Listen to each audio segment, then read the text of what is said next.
तो चलिए दोस्त, चलते हैं एक नई जानकारी के साथ। और वो नई जानकारी हम क्या जानेंगे, जो प्रधानमंत्री का 20वां किस्त जो है उसी के बारे में। ये कब जारी होगा, कब मिलेगा, इसका डेट जो क्या फिक्स हुआ है, तो उसके बारे में। तो हम चलते हैं प्रभात खबर में, ये न्यूज़ छपी हुई है, इस पर थोड़ा हम नज़र डालते हैं।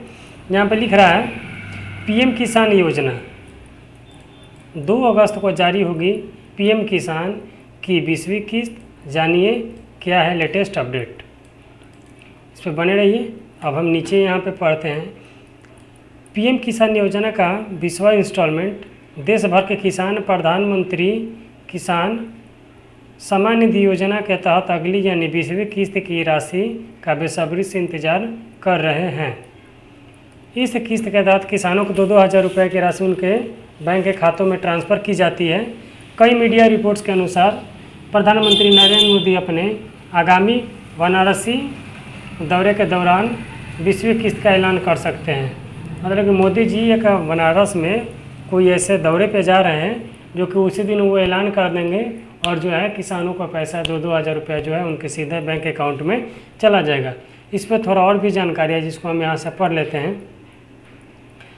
ये 20वां किस्त जो है देश भर की किसान प्रधानमंत्री सम्मान निधि योजना पीएम किसान योजना के तहत अगली किस्त राशि का बेसब्री से इंतजार कर रहे हैं। यह योजना 2019 में शुरू की गई थी, जिसका उद्देश्य किसानों को आर्थिक सहायता पहुंचाना है। फिलहाल किसान की 20वीं किस्त का इंतजार कर रहे हैं, लेकिन सरकार की ओर से अब तक इसकी आधिकारिक तारीख की घोषणा नहीं की गई है। अब चलते हैं, थोड़ा एक नेक्स्ट टॉपिक है उस पर हम पढ़ लेते हैं यहाँ पे।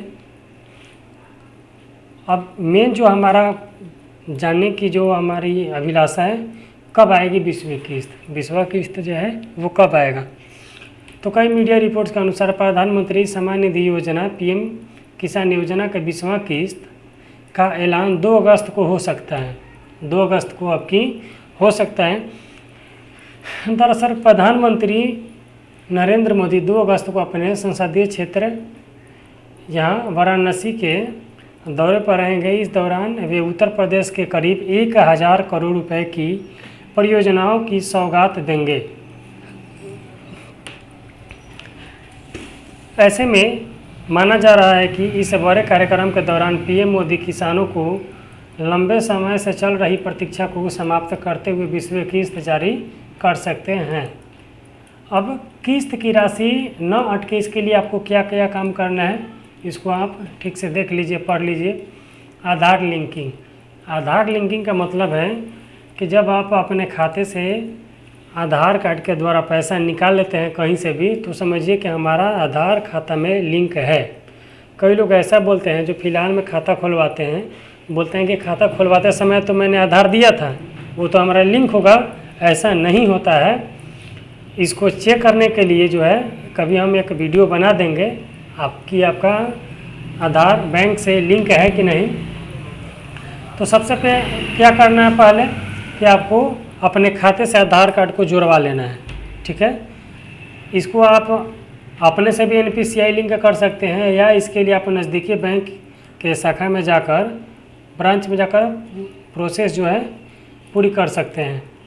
अब KYC, साल KYC होता है। KYC जिसको हम बोलते हैं, KYC भी करवाना होता है। पीएम किसान योजना का किस्त प्राप्त करने के लिए KYC कराना बेहद ज़रूरी है।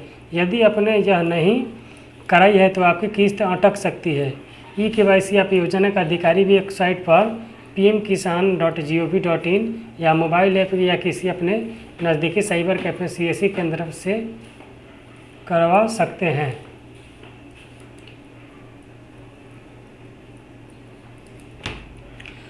अब तीसरा है भू सत्यापन। योजना का लाभ उठाने के लिए भूमि सत्यापन, जिसको हम लैंड वेरिफिकेशन करना बोलते हैं, उसको भी कराना जरूरी होती है। यदि आप यह प्रक्रिया पूरी नहीं की है तो आप किस्त का लाभ नहीं उठा पाएंगे। इसीलिए यह काम समय रहते ज़रूर कर लें। यानी अभी 2 अगस्त को आने वाला है, तो इससे पहले जो है ये कम से कम ये आपको 2 काम जरूर करना है। एक अपने खाते में आधार कार्ड लिंक करवा लेना है, और दूसरा जो है आपको KYC है इसे करवा लेना है। अब चलता है हम अपनी वेबसाइट पे गूगल के सर्च बारे में या कोई भी ब्राउज़र खोल करके उसमें टाइप करना है PMFS, यहाँ पे सर्च कर देना है। या पहला जो हमारा साइट आएगा इस पर हम क्लिक कर देंगे। क्लिक करने के बाद इस तरह का हमारा इंटरफेस आएगा। यहाँ पे देखिए पेमेंट स्टेटस पे हमको जाना है और नीचे जाना है यहाँ पे DBT स्टेटस ट्रैकर पे हमको क्लिक करना है।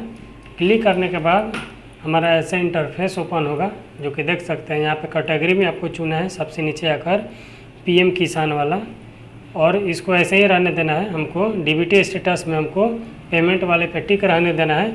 और जो आप रजिस्ट्रेशन करते समय आपको जो रजिस्ट्रेशन ID मिला था उसको आप डाल सकते हैं, जो कि 21 से 91 से शायद शुरू होता है। जो भी हो आप अपने यहाँ पे डाल लेंगे, या अगर नहीं है तो आप अपने बेनिफिशियरी कोड भी यहाँ डाल लेंगे। और यहाँ जो कैप्चा दिया गया है इसको डालकर जब आप फिल करेंगे, जैसे कि मैं डाल लेता हूँ EWJNHW, डालने के बाद हम जब यहाँ सर्च करेंगे तो हमारा शो कर देगा।